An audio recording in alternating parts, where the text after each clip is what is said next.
Auzubillahi minasyaitonirrajim. Bismillahirrahmanirrahim. Assalamualaikum warahmatullahi taala wabarakatuh.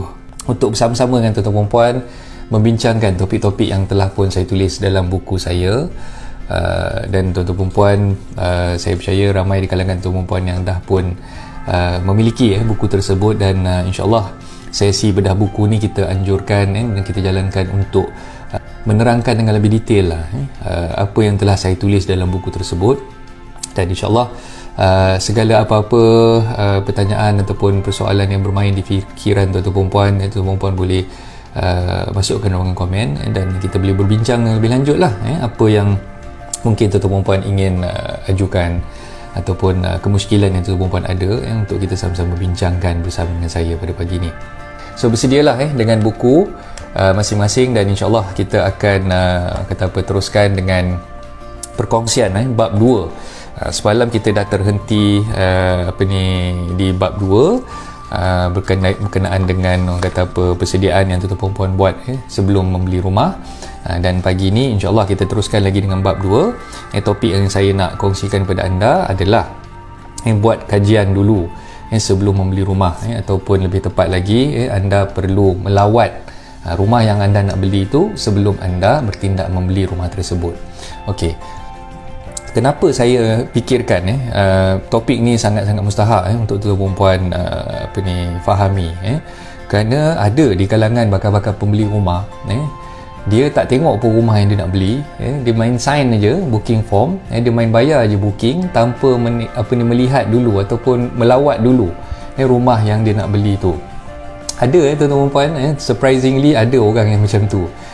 Dia main belasah aja, dia tak tengok pun dulu rumah tu, tak buat pun lawatan ataupun dipanggil sesi viewing ataupun inspection bersama dengan perunding hartanah, ataupun dia pergi sendiri tanpa melalui ejen hartanah, tapi dengan cara yang dia buat tu, tak pergi tengok, tak pergi viewing, tak pergi inspection, tiba-tiba terus beli je rumah tu, sign dia terus booking form. Especially those yang mungkin membeli rumah dengan pemaju hartanah, yang mana rumah tu masih lagi belum siap, rumah tersebut masih lagi belum dibangunkan, tapi itulah, bila rumah belum siap, belum dibangunkan, ada juga show house ataupun showroom yang kita boleh pergi tengok kan, tapi dia tak buat langkah tu, tak tahu apa sebenarnya dia punya duit banyak sangat ke, ataupun mungkin dia ni dah terlalu sibuk tak ada masa ke, tapi jarang-jarang lah berlaku macam tu sebenarnya, tapi ada di kalangan bakal-bakal pembeli ni, dia membuat langkah membeli rumah ataupun membayar booking tanpa melawat dan juga tengok dulu rumah yang dia nak beli. Jadi pagi ni insyaAllah kita akan bersembang tentang keperluan tuan-tuan puan melawat dan mengkaji rumah yang tuan-tuan puan nak beli tu sebelum tuan-tuan puan melakukan booking ataupun membayar bayaran deposit untuk booking rumah tersebut. Kita teruskan dengan topik pada pagi ni. Pastikan yang anda membuat kajian terperinci dan melawat dulu rumah yang anda nak beli sebelum anda booking dan sebelum anda membayar deposit. Okey, kenapa saya cakap macam tu? Yang mustahak yang tuan-tuan puan kena fahamkan di sini adalah untuk mengelakkan tuan-tuan puan daripada menjadi mangsa penipuan. Menjadi mangsa penipuan. Ramai di luar sana anasi-anasi jahat, semua scammer-scammer yang memang tak berhati perut ni, dia menjalankan modus operandi macam mana tuan-tuan puan, dia mengiklankan konon-kononnya dia ada rumah, konon-kononnya dia ada listing yang ingin dijualkan, tapi pada hakikatnya semua tu palsu belaka. Ada iklan-iklan yang macam tu. Dia tarik kita untuk membayar deposit, dia tarik minat kita untuk membeli rumah tersebut dengan dia, sedangkan rumah tu tak wujud pun.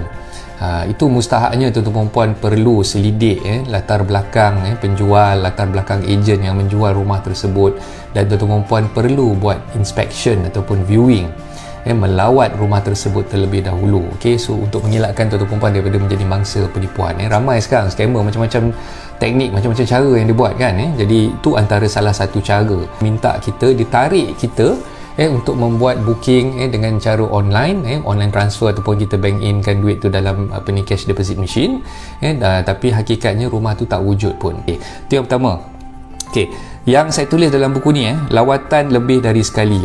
Tuan-tuan puan tengok pada muka surat 32, muka surat 32, lawatan lebih daripada sekali, point yang nombor 1.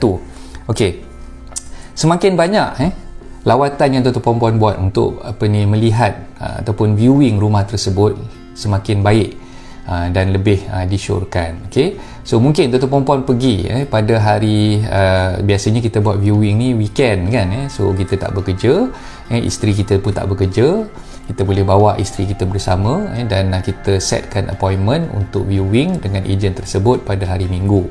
Okey, Sabtu ke Ahad, kita tak kisahlah. So kita pergi ke rumah tersebut, seelok-eloknya pergi lebih daripada sekali. Kenapa saya cakap lebih daripada sekali? Okey, katalah viewing kali pertama tuan-tuan puan buat tu pada hari Sabtu. Okey, pada hari Sabtu. Tuan-tuan puan pergi pada hari Sabtu. Okey, Sabtu pula tu yang tuan-tuan puan pergi pada 11 pagi. Okey, katalah pukul 10 pagi lah set appointment dengan ejen untuk pergi tengok rumah tu pada Sabtu pukul 10 pagi. Okey, so kita dah pergi dah pukul 10 pagi. Kita tengok rumah tu, keadaan rumah tu okey, tak ada apa-apa masalah, tak ada apa-apa orang kata benda-benda yang menyakitkan mata. So kita pun rasa macam okey, this is the right house untuk kita beli. Dan dalam masa yang sama kita dah orang kata apa almost 100% lah ataupun 99.9% lah kita dah bersedia untuk membayar booking dan nak beli rumah tersebut. Tapi pandangan saya tuan-tuan puan kena relax dulu. Relax dulu, itu baru kali pertama tuan-tuan puan pergi viewing. Saya syorkan tuan-tuan puan pergi untuk kali yang kedua dan seterusnya, mungkin 2 kali, 3 kali dan sebagainya. Dan kali yang kedua ataupun kali yang seterusnya tuan-tuan puan cuba pergi pada hari bekerja pula. Pergi pada hari bekerja pula, tengok senario dia dekat kawasan tu hari bekerja macam mana keadaannya. Okey, Sabtu dan Ahad berkemungkinan ini pun mungkin masa tuan-tuan pergi tu time musim cuti sekolah. Musim cuti sekolah, jadi mungkin kereta tak berapa banyak, mungkin banyak pembeli-pembeli rumah ataupun penghuni-penghuni rumah yang asal telah pun balik ke kampung pergi bercuti dan sebagainya. Jadi mungkin kita nak tengok, nak buat observation tu ataupun kita nak buat assessment rumah yang kita nak beli tadi tu tak berapa tepat sangat. So bila kita pergi pada hari bekerja, pada hari yang bukan weekend, mungkin kat dalam kawasan rumah tu dia punya keadaannya tu berbeza, especially those yang nak beli apartment yang mungkin apartment yang free parking. Faham tak maksud saya? Free parking ni maknanya tak ada designated parking. So bila kita pergi weekend, berkemungkinan banyak parking-parking yang kosong. Ataupun mungkin pada hari weekend tu kebanyakan penghuni-penghuni rumah yang ada tu tak ada di rumah, mereka keluar, mungkin pergi berjalan balik kampung dan sebagainya. So pada hari-hari bekerja tu pula, kalau tuan-tuan puan pergi, cuba pergi sebelah malam. Pergi sebelah malam, bukan pergi siang, pergi sebelah malam. Tengok keadaannya. Kalau misal kata siang, mungkin dia orang keluar bekerja, kan, dia orang keluar bekerja, kereta pun tak banyak kat situ, parking pun banyak. Cuba pergi sebelah malam, tengok sebelah malam keadaannya macam mana, penuh tak parking kat situ. Sebab kawasan yang tak ada designated parking ni, tuan-tuan puan kena faham, tuan-tuan puan kena berebut parking dengan orang lain, dengan penduduk-penduduk yang lain. Kebanyakan pula rumah-rumah tu bukan didiami oleh pembeli rumah yang asal. Orang pemilik rumah yang asal tu biasanya disewakan, rumah-rumah apartmen yang macam tu biasanya disewakan kepada orang lain. Jadi bila disewakan, mungkin satu rumah tu ada sampai 4 orang sampai 5 orang penghuninya, dan mungkin 4 ataupun 5 orang penghuni dalam rumah tersebut, masing-masing ada kenderaan, masing-masing ada kereta. Jadi bila kita pergi sebelah malam, diorang ni dah balik kerja, so boleh kita tengok, kita boleh tengok keadaan persekitaran tu macam mana. Parking penuh ke tak, kan? So kalau parking penuh, tuan-tuan puan boleh membuat kesimpulan. Kalau misal kata anda membeli rumah kat situ, bukan tak boleh beli, boleh. Anda membeli rumah kat situ, mungkin maksimum anda boleh bawa adalah 1 kereta saja. Kalau anda husband and wife dua-dua ada kereta, mungkin masalah pula. So bila ada 2 kereta, 1 kereta dah parking kat tempat yang anda nak parking tadi tu, sebab kawasan tu free parking, mungkin anda nak dapatkan parking yang seterusnya tu agak susah sikit. Jadi itu antara sebab kenapa saya kata kena buat lawatan lebih daripada sekali. Okey, jangan terus buat kesimpulan pada hari tu, terus buat booking, terus membayar deposit kepada ejen ataupun kepada owner rumah. Okey, right. So itu yang pertama. Okey, seterusnya apa yang saya kongsikan juga dalam buku ni, lawatan pada waktu malam. Ni pun lebih kurang sama macam yang saya ceritakan tadi lah. Kita tengok kat kawasan tu, bila kita tengok dalam kawasan tu pada waktu malam, macam mana keadaannya. Banyak tak rumah-rumah yang kosong? Banyak tak rumah-rumah yang kosong? Banyak tak rumah-rumah yang tidak berpenghuni? Nak tengok senang je, rumah yang terang, rumah yang ada lampu, itu adalah penghuninya. Tapi kalau rumah tu tak ada lampu, rumah tu bergelap aja, so kita tahulah rumah tu masih lagi kosong kan. Jadi bila anda tengok rumah kawasan sekitar tu, kebanyakan rumah tu masih lagi belum berpenghuni, especially taman-taman perumahan yang baru, yang baru je serahkan, developer baru je serahkan kunci milikan kosong kepada owner-owner rumah tu, anda perlu buat assessment jugalah, sebab nak menentukan anda ni berani ke tidak nak duduk rumah kawasan yang tak ada orang ni. Kadang-kadang setengah kita ni risau kan, kita nak duduk rumah yang tak ada penghuni ni, kawasan sekitarnya tu gelap aja kan, tak ada orang pun tinggal kan, senyap sunyi je kan. Mentang-mentang lah kawasan rumah baru mungkin orang masih lagi kosong, tak banyak lagi orang yang duduk kat rumah tu, jadi kita pun risau nak duduk kat kawasan tu. Risau bukan apa je lah, benda-benda yang selalunya benda halus ni tu lain cerita lah. Mungkin tentu perempuan ada pendinding ke, belajar cara macam mana nak pagar rumah dan sebagainya, itu tu pulang lah kan. Tapi yang kita cerita ni benda yang bukan halus, benda yang nyata kan. So rumah-rumah yang kawasan yang kosong selalunya menjadi kelaziman berlakunya kes-kes pecah masuk dan sebagainya, sebab orang-orang yang penyangak-penyangak, penyamun-penyamun yang nak pecah masuk ni, dia suka kawasan-kawasan rumah yang kurang penghuni. Dia tahu kawasan tu memang tak ramai penduduk, dia aim nak pergi kat rumah anda, kebetulan pula anda baru pindah rumah tu, dia target nak masuk pecah rumah anda dan menyamun kat rumah anda. Itu pun kena berhati-hati juga. Buatlah lawatan pada waktu malam, tengok sama ada kawasan rumah tu ada penduduk yang mendiami kawasan tersebut ataupun sebaliknya. Okey. Yang ketiga, lawatan waktu hujan. Ini pun satu hal juga. Kita kalau pergi tengok rumah ketika buat sesi inspection tu terang benderang, panas lit-lit, orang utara kata kan, panas lit-lit, mungkin kita tak boleh nak nampak ada berlakunya kebocoran dan sebagainya. Ini especially beli di kawasan landed lah, so anda beli dekat rumah teres ataupun semi-D dan sebagainya. So bila anda nak tengok rumah tersebut, mungkin kali pertama anda dah melawat rumah tersebut masa keadaan terang benderang lah, masa keadaan panas, tak hujan. So kali kedua cuba anda pergi kat kawasan yang sama, rumah yang sama, anda tengok rumah tersebut ketika keadaan tu hujan lebat. Jangan pula terkejut tuan-tuan puan, saya suruh pergi ketika hujan lebat. Sebab apa? Bila kita tengok ketika hujan lebat, kita mungkin boleh dapat detect rumah tersebut ada masalah kebocoran ke atap dan sebagainya. Jadi bila ada masalah kebocoran, kita dah boleh request ataupun minta dengan penjual untuk rectify ataupun perbaiki dulu kebocoran yang ada tu, sebab kita dah nampak dan kita dah ambil gambar, kita dah ambil video dah. Rumah awak yang nak jual ni sebenarnya ada berlaku kebocoran, ejen pun dah tahu dah. Kita dah ambil video tu, kita tunjukkan pada ejen tu, kita forwardkan benda tu pada ejen, dan minta ejen maklumkan pada owner, dan minta owner ataupun penjual tu betulkan dulu, rectify dulu kebocoran yang ada. So sebab tu saya nasihatkan tengok pada waktu hujan.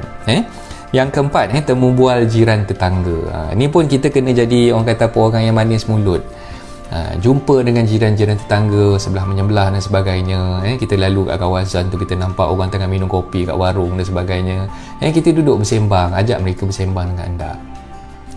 Ajak mereka bersembang, tanyalah dengan mereka, kawasan ni saya nampak macam okey kan, so tuan dah lama ke tinggal kat sini? Manis mulut dengan mereka, ajak mereka bersembang. Saya baru lagi tinggal kat sini, mungkin dalam setahun 2 tahun kan. So teruskan sembang dengan diorang. Rumah kat kawasan ni okey ke, ada masalah pecah masuk ke apa kan, sebab saya bercadang macam nak beli kawasan ni kan. So kalau tak keberatan, tuan share lah sikit sebelum saya membuat keputusan untuk membayar booking dan terus membeli rumah tersebut kan. Jadi kita sembang-sembang dengan dia, tak apa, tak payah bayar, hari ni nanti saya belanja. So manis mulut dengan dia orang, tak apalah setakat tarik 2-3 gelas berapa sen sangat kan. So kita orang kata manis mulut, kita tanya jiran tetangga dulu, sembang-sembang dengan mereka. Kalau misalnya kata nampak dia tengah jalan jogging ke apa ke, kita ajaklah mereka sembang dulu, tanya dengan baiklah dengan jangan pula buat muka bengis terkejut tekan dia kan. Saya nak beli rumah kat sini, you duduk kat sini saya nak tanyalah, you punya rumah kat sini okey tak, kawasan ni okey tak. Janganlah jadi macam gangster pula kan. Pandai-pandailah kita manis mulut bila kita nak berinteraksi dengan orang. Yang seterusnya, nombor 5, ajak berborak dengan Pak Gad. Ni kawasan yang gated and guarded area. Kawasan gated and guarded area, rumah apartmen ke kondominium ke ataupun rumah landed yang berpagar. So biasanya memang ada security guard yang jaga kawasan tersebut. So kita pergi ke guard house tu, kita cakap dengan dia lah, okay, kalau Nepal tu mungkin susah sikit lah kita nak sembang dengan dia kan. Kalau ada guard yang Melayu ataupun guard yang lokal, orang Malaysia tu senang sikit lah kita nak bersembang. Tapi Nepal sekarang pun kat rumah, kawasan rumah saya pun guard Nepal, tapi Nepal tu pandai cakap Melayu. Tak ada masalah pun nak bersembang dengan dia dalam bahasa Melayu kan. So kita cuba bersembang dengan dia, tanya dengan guard tu, you kerja sini sudah lama ke? Kalau saya mau tanya sikit boleh tak? Saya ingat mau beli rumah dekat kawasan ni, so saya nak tanyalah, ini kawasan sini okey ke tak kan, ada apa-apa masalah ke, ada orang gaduh-gaduh ke, ada orang buang sampah ke, ada orang macam-macam lah, kita tanyalah apa-apa soalan tu. Sebab guard ni memang orang pertama yang kita akan jumpa bila kita nak masuk ke kawasan perumahan tu kan, dan dia memang kerja dia mengawal keselamatan kan, jadi tak mustahil dia tahu semua cerita-cerita yang tak berapa sedap didengar dekat kawasan perumahan tersebut. Okey, so itu yang kelima. Yang keenam, elakkan rumah menghadap matahari petang. Okey, rumah menghadap matahari petang ni tuan-puan, sebenarnya rumah tu panas. Rumah tu panas sebab apa? Kalau kita beli rumah yang menghadap matahari petang, lagi semakin tengah hari, keadaan cuacanya semakin panas. Lagi nak masuk petang, contohlah dah masuk pukul 3 apa semua kan, kalau rumah menghadap matahari petang, memang keadaan rumah tu makin panas. Jadi kalau boleh elakkan rumah yang menghadap matahari petang. So kita cari rumah yang sama ada menghadap matahari pagi, ataupun rumah tu dia matahari tu cross, ataupun bersilang, dia macam sebelah timur laut ke sebelah barat daya ke, tu tak apa. Jangan kita cari rumah yang betul-betul depan matahari petang. Jangan kita cari rumah yang betul-betul berhadapan dengan matahari petang. Sebab satu, mungkin kalau kita tak tahan panas, rumah tu kita boleh pasang aircon, so mungkin ada yang cakap macam tu kan. Tapi kita tak tahu, mungkin akan datang kita ada rezeki, kita nak beli rumah lain, kita nak jual pula rumah tu, dan orang yang nak beli rumah tu pula dia particular. Dia tengok selok-belok, matahari turun kat mana, naik kat mana apa semua, dah masalah pula kat kita nak jual balik rumah tu nanti. Jadi cari matahari sebelah pagi, bukan cari matahari yang sebelah petang. Okay, so tu antara perkara yang tuan-tuan perempuan perlu fahamkan lah. Dan yang ketujuh, bawa pasangan atau kawan kita ketika melawat. Okay, so kita jangan buat keputusan seorang-seorang, kita jangan pergi melawat tanpa membawa rumah kita ataupun suami kita. Jangan menonong je pergi tu. Kalau dah kahwin tu bawalah pasangan. Jangan pula kita pergi seorang-seorang dan buat keputusan seorang-seorang. Nanti ada yang bermasam muka. Mungkin kita seronok, suka dengan rumah tu, tapi pasangan kita yang nak sehidup semati dengan kita ni tak suka pula kan. Sebab tu kita kena dapatkan konsensus konsensus ataupun persetujuan pasangan kita. Jangan kita beli rumah tu menonong seorang-seorang, suka-suka hati je tanpa tanya dengan rumah kita, tanpa tanya dengan orang kata apa, mungkin belum kahwin lagi, bakal rumah kita kena minta pandangan dia, sebab kita akan sehidup semati dekat rumah tu dengan dia. So kena tanya pendapat dia. Dan selalunya kalau kita pergi seorang-seorang, kadang-kadang kita tend to orang kata apa, buat keputusan tu tanpa usul periksa yang lebih detail. So bila kita tanya pendapat orang lain, sekurang-kurangnya ada orang kata apa, orang putih pun cakap two heads are better than one head lah kan. So maknanya dua kepala lebih baik daripada satu kepala kan. So kita tanya pendapat dengan bakal pasangan kita ataupun dengan isteri kita yang ada tu lah. Kena pastikan yang kita dapat mandat ataupun dapat konsensus daripada pasangan kita, untuk kita pastikan yang kita tak akan ada masalah di kemudian hari nanti. Okey, seterusnya periksa tekanan air. Ni pun biasa tuan-tuan puan, bila kita nak beli rumah, kita tengok tekanan air dia, kita buka lah pipe, pergi kat bilik air, buka pipe. Kalau katalah rumah tu kena potong api dan air, tak ada api dan air kat rumah tu, mungkin ada masalah sikit lah, anda nak check tekanan air kat rumah tu macam mana. Tapi biasanya lah owner-owner rumah yang nak jual rumah ni, ini pun satu perkara juga yang saya nak syorkan pada bakal-bakal penjual. Kepada bakal-bakal penjual, jangan terminate dulu api dan air sebelum anda mendapat pembeli yang nak beli rumah anda. Pastikan api dan air bekalannya masih lagi bersambung, dan anda hanya terminate selepas pembeli dan juga bakal pembeli itu dah pun menandatangi perjanjian jual beli, baru anda terminate api dan juga air. So pastikan rumah tu ada bekalan. So bila kita sampai sebagai bakal pembeli, kita check tekanan air tu macam, buka lah pipe dekat dapur, buka pipe dekat sinki, buka pipe dekat bilik air, dekat jamban dan sebagainya tu, semua kena check. tekanan air tu kena pastikan tekanan airnya tidak terlalu slow. So itu untuk memastikan yang rumah tu tak ada apa-apa masalah. Dan tidak pasal-pasal anda kena beli pula water pump dan sebagainya kan, jadi leceh kat situ. Seterusnya, kenal pasti apa projek akan datang. Kena tengok juga kawasan sekitar tu. Kawasan sekitar perumahan tersebut ada tak projek-projek baru yang akan dibuat. Contoh katalah MRT line nombor 3 dipropose nak buat dekat situ. Tu bagus lah tu. Salah satu booster ataupun faktor yang boleh membuatkan harga pasaran tanah anda tu akan meningkat naik kan. Ataupun ada Speedmart, ada Aeon nak buka kat kawasan tu, ada balai polis, ada hospital dan sebagainya. Jadi itu semua yang memungkinkan rumah anda tu market value nya akan naik pada masa akan datang. Jadi cuba tengok apa perancangan yang buat. Kalau nak tahu senang je, kita pergi ke Majlis Perbandaran. Katalah macam saya tinggal di Kajang, kita pergi ke MPKJ, kita tanya dekat bahagian perancang bandar. Tanya kat bahagian perancang bandar, tuan, saya bercadang nak beli rumah dekat taman Puncak Saujana. So dekat kawasan Puncak Saujana tu boleh tak saya tengok apa future development yang akan dibuat kat situ. PBT takkan kata tak boleh, dia boleh. Kita boleh tanya dengan dia, kita minta dia punya master plan. Town planner tu memang akan ada master plan dan ada perancangan-perancangan yang akan dibuat dekat kawasan yang kita nak beli tu, dan kita boleh dapatkan maklumat tersebut daripada Majlis Perbandaran yang berkenaan. Tapi jangan pula kita nak beli rumah dekat Shah Alam, kita pergi Majlis Perbandaran Kajang. Memang tak ada lah kan. Nak beli kat Shah Alam, tengoklah dekat Shah Alam kan. Nak beli dekat Kajang, tengoklah dekat Majlis Perbandaran Kajang. Saya jangan pergi tengok kat tempat lain pula. Memanglah tak ada dia punya maklumat tu kan. So kena pergi dekat bahagian town planning tu, town planning unit. Okay, right. Nombor 10, jangan mudah terpedaya dengan rumah contoh.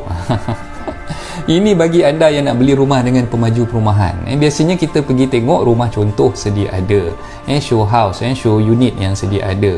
Show unit ni perempuan memanglah dia buat sebegitu cantik untuk memastikan yang hati kita tertarik kan. Show unit memanglah cantik, pakai ID dan sebagainya, ada interior design, dia buat semua tu cantik, belaka tak ada apa-apa cacat celah dan sebagainya. Kita tengok juga unit yang bare, unit yang kosong, yang tak ada apa-apa perabot, tak ada apa-apa decoration. Show unit tu memang untuk kita dapatkan idea macam mana kita nak buat dekor kat rumah kita dan sebagainya, itu baguslah. Tapi kita tengok juga rumah yang bare unit, sebab kita nak dapatkan gambaran, oh rumah aku sebenarnya taklah secantik ni, rumah aku kosong je kan. So jangan terkhilaf, tertengok rumah yang cantik sedangkan apa yang cantik tu semua dia bayar. Ada ID yang kita kena upah, yang perabot-perabot yang digunakan tu semua kita kena beli dan sebagainya. Jadi tengok bare unit. So bila dah tengok bare unit baru kita tahu, oh macam ni rupanya keadaan asal rumah aku nanti kan. So daripada situ nanti kita cuba dapatkan idea daripada show unit yang ada, kita buatlah dekorasi macam mana yang dibuat dekat show unit tu. Kalau ada duit lebih tak ada masalah, ambil ID yang sama, kita minta ID interior designer yang sama tu untuk buat dekat rumah kita juga. Itu kalau kita berduit lah. Kalau kita tak ada berduit, kita cubalah buat sendiri dan sebagainya lah kan. So itu yang ke-10. Okey, poin yang ke-11, semak floor plan ruang dalaman. Okey, floor plan ruang dalaman ni pun satu perkara yang tuan-tuan perempuan perlu pastikan. Kena tengok dulu, tengok dulu floor plan. Masuk-masuk rumah, especially those yang beli apartment. Yang beli apartmen sekarang ni trend, masuk-masuk rumah je jumpa dapur dulu, betul tak?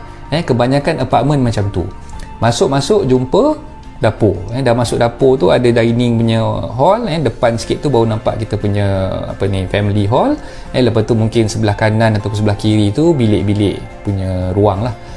So kena tengok dulu floor plan ni. Pastikan yang kita tak terbeli rumah yang kita masuk-masuk terus nampak bahagian hujung dapur kat belakang tu. Sebab ini kita perlu elakkan. Kenapa tahu? Sebab kalau kita masuk rumah terus nampak bahagian dapur kat belakang tu, nanti isteri kita tengah masak dan sebagainya, orang masuk rumah tu terus nampak isteri kita tengah berkemban.